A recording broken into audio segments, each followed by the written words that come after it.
Alamin natin mismo takabang sa Quezon Boulevard. Naroon live si Rafi Tima.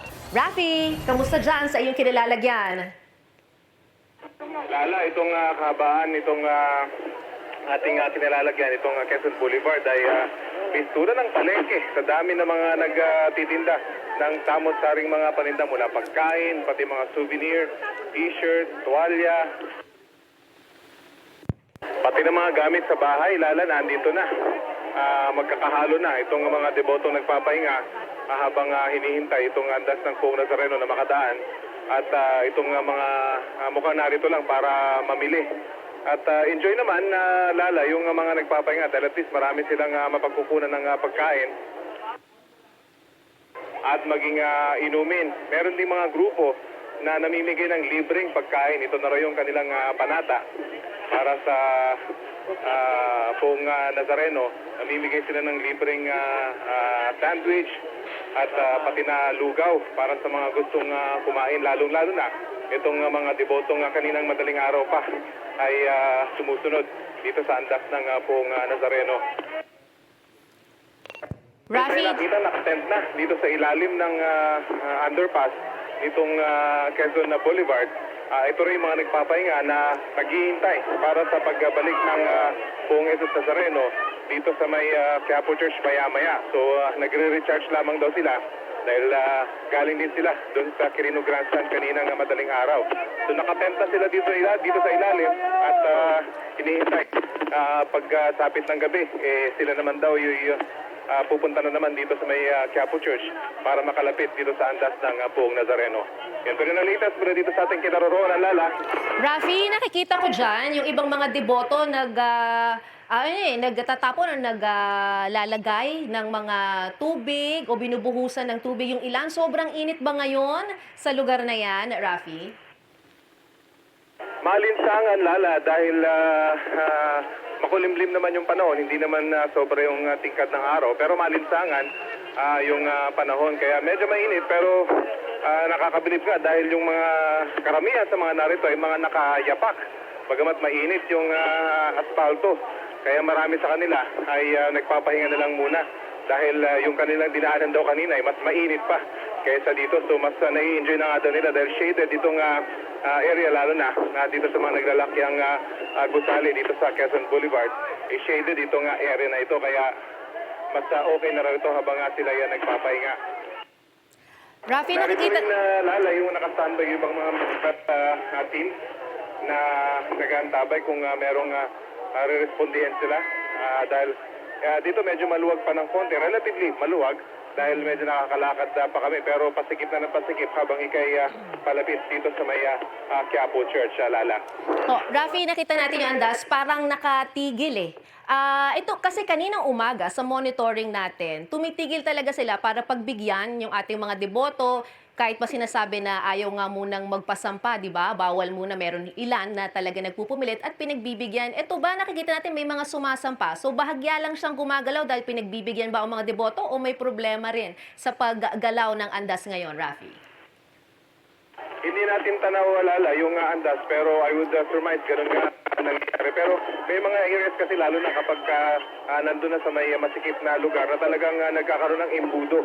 Talagang hirap makausad yung andas dahil hindi nila maituwid yung lubid.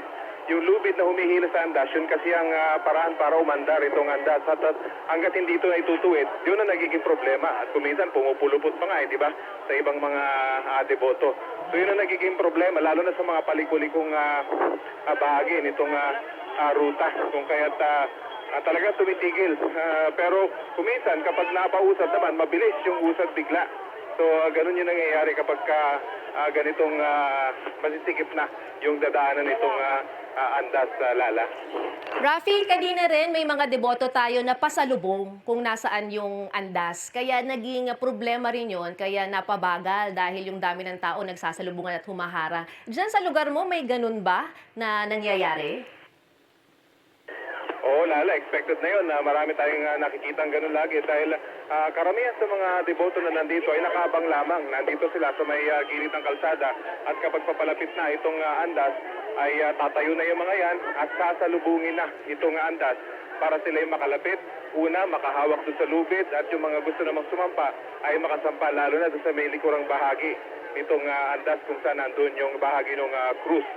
So nangyayari talaga yan pag sumalubong na itong mga deboto ay talagang itigil yung pagandar ng andas dahil sa bulto ng mga taong sumasalubong at dito rin na nagiging dahilan kung ba't nababaluktot o bumabaluktot itong lubid kaya hindi umaandar itong andas Lala. Oo. Rafi, ano yung mga nakikita mo rin mga kababayan natin? May iba kasi na nagtungo dyan, kahit na senior, kahit na kabataan, pero nasa gilid lang sila. Yan din ba yung naobserbahan mo? Yung mga sumasampa at talagang nakikipagsiksikan para hawakan ng lubid ay mga kabataan? Marami sa mga yun ay kabataan na Lala. Yun yung obserbasyon din ng ilang mga deboto matatagal na rito. At sila yung mga agresibo. Ito talaga yung mga tumutulay sa mga kapwa-deboto para lang makabot dun sa andas. Talaga agresibo sila. At kumisan kasi nagiging contest na rin daw Lala eh. Yun din yung sinasabi ng ibang mga matatandang deboto rito na paramihan sila ng sampa. At yung pinakamarami, yun ang bida. At maganda raw sana kung debosyon talaga yung dahilan nila para makasampa. Pero yung iba ginagawa ng contest at marami nga daw dito ay mga kabataan. So sinasaway naman sila nitong mga nakatatandang mga deboto. Pero yung kaugalian kasi rito, Lala, yun nga eh. Kapag malapit na yung andas, marami sa kanila talaga halos nasa gitna na ng kalsada nakaupo at nagpapahinga. Pero pag malapit na yung andas, tatayo ang mga yan at sila yung sumasalubong sa andas at yun yung nagiging dahilan kung bakit bumabagal yung andar nitong andas Lala.